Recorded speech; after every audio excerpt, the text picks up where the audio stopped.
अच्छा लग रहा है आप सबको देखकर। How are you all doing this कैसे हैं आप सब evening? आज? इस शाम। Amen. Amen. Are you happy?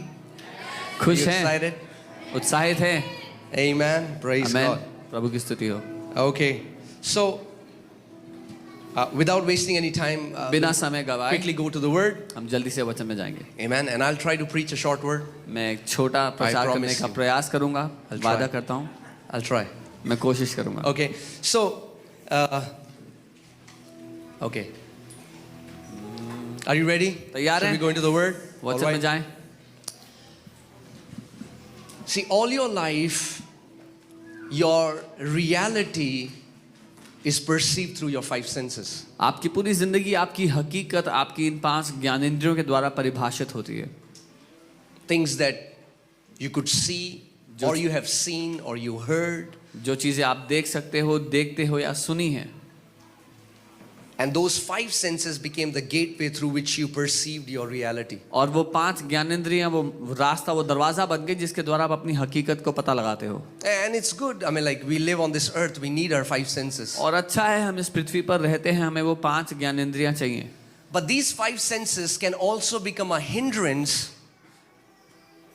when it comes to the things of the spirit. लेकिन यही 5 ज्ञानेंद्रियां एक रुकावट बन सकती हैं जब बात परमेश्वर की बातों की हो।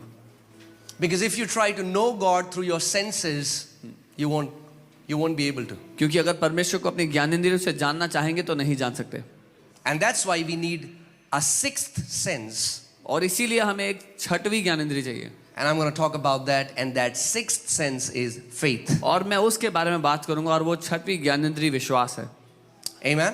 आमेन। The Bible says without faith it is impossible to please him. Bible कहती है विश्वास के बिना उसको प्रसन्न करना असंभव The है। Bible doesn't say that it is difficult to please him without faith. The Bible says it is impossible. Bible ये नहीं कहती कि बड़ा मुश्किल है उसको प्रसन्न करना। बाइबल कहती है असंभव है उसको प्रसन्न करना बिना विश्वास के। Amen. There are so many Christians, they are trying to please God through their fasting, praying, all of those things. And if faith is not mixed in whatever we do, it's a dead religious work. बहुत से विश्वासी परमेश्वर को प्रसन्न करना चाह रहे हैं अपने उपवास, अपनी प्रार्थना के द्वारा, लेकिन जो कुछ हम कर रहे हैं अगर उसमें विश्वास नहीं मिला है तो वो मरा हुआ धार्मिक काम है। And dead religious works don't please him. और मरे हुए धार्मिक काम उसको प्रसन्न नहीं कर सकते। The Bible says in Hebrews 4:2 that if you heard the gospel and you didn't mix faith with it, you're not going to get anything. You're going to get no benefit from it. इब्रानी 4 उसका 2 Bible बताती है अगर आपने सुसमाचार सुना पर उसमें विश्वास नहीं मिला है तो कोई फायदा नहीं होगा सुनने का। That means when you come and hear a word, you have a part to play. इसका मतलब जब आप आते हैं और एक वचन सुनते हैं उसमें आपका एक योगदान है, हिस्सा है। Your part is to mix faith. आपका योगदान, आपका हिस्सा है उसमें विश्वास मिलाना। The Bible says the gospel that we heard, the people in the Old Testament heard the same gospel, but because they did not mix faith with it, it did not benefit them. Bible कहती है जो सुसमाचार हमने सुना है वो पुराने नियम में लोगों ने सुना था लेकिन उन्होंने कोई विश्वास नहीं मिलाया उसमें इसलिए उनको कोई फायदा नहीं हुआ। Amen. Romans 1:17 says that, for in it, in the gospel, the righteousness of faith is revealed. And then the Bible says, the just shall live by faith. रोमी 1 उसका 17 विश्वास, क्योंकि परमेश्वर की धार्मिकता इस विश्वास के द्वारा प्रकट होती है कि धर्मी जन विश्वास से जिंदा रहेंगे। It's the very basis you live if you are a believer. ये मूल है एक विश्वासी की Like जीने का। on this earth we live by our senses. जैसे इस पृथ्वी पर अपनी ज्ञानेंद्रियों से हम जीते हैं। Maybe you came driving your car or whatever. You saw the cars with your senses. You applied brakes. We need our senses to live. But to live a thriving spiritual life, it can only happen through your sixth sense, that is faith. आप यहाँ गाड़ी चलाकर आए हो सकते हैं और आपको यहाँ पहुँचने के लिए अपनी आंखों का इस्तेमाल करके देखना पड़ा, ब्रेक मारना पड़ा। शरीर में जीने के लिए शारीरिक ज्ञानेंद्रिय चाहिए, एक जयवंत आत्मिक जीवन जीने के लिए विश्वास की ज्ञानेंद्रिय का इस्तेमाल करना चाहिए। Amen. You cannot enter the promised land. You cannot inherit and possess the promises of God through your intellect. आप परमेश्वर के वायदों में, उस वायदे के देश में अपने खुद के ज्ञान से प्रवेश नहीं कर सकते। In fact, intellectual people are the most difficult people for them to receive a miracle because they are trying to perceive everything through their reasoning, but they don't understand God operates beyond the realm of reasoning.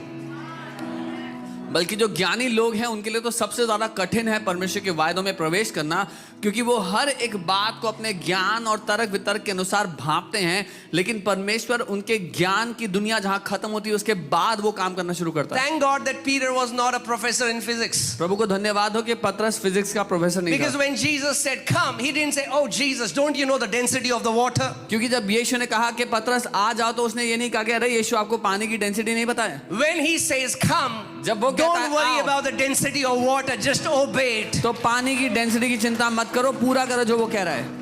Your reasoning can keep you out of the promised land. आपकी ये तर्क वितर्क करने की क्षमता आपको वायदे के देश से बाहर रख सकती है। Are you getting what I'm saying? Sometimes intellectual people are very proud. They say, "I'm an intellectual." कई बार ज्ञानी लोग बड़े घमंडी होते हैं, मैं तो बहुत ज्ञानी हूँ, That's why you're like this. इसीलिए ऐसा हाल है। Yeah.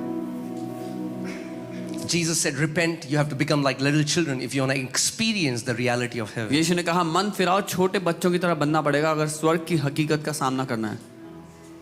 Jesus said, "Believe. If you believe, you will see the glory of God." उसने कहा मान लो, अगर मानोगे तो परमेश्वर की महिमा को You देखोगे। don't believe with your mind, you believe with your heart. आप अपने दिमाग से नहीं मानते, अपने दिल से मानते हैं।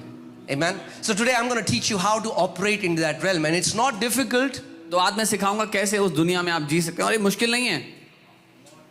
Amen. And you're going to see great fruit. और आप उसका बहुत महान फल देखेंगे। In fact, if you see, let's go to Romans chapter 8. I'll read from verses 6 to 8. It says, "For to be carnally minded is death." रोमी 8 उसका 6 से 8 पढ़ेंगे, और यहाँ लिखा है कि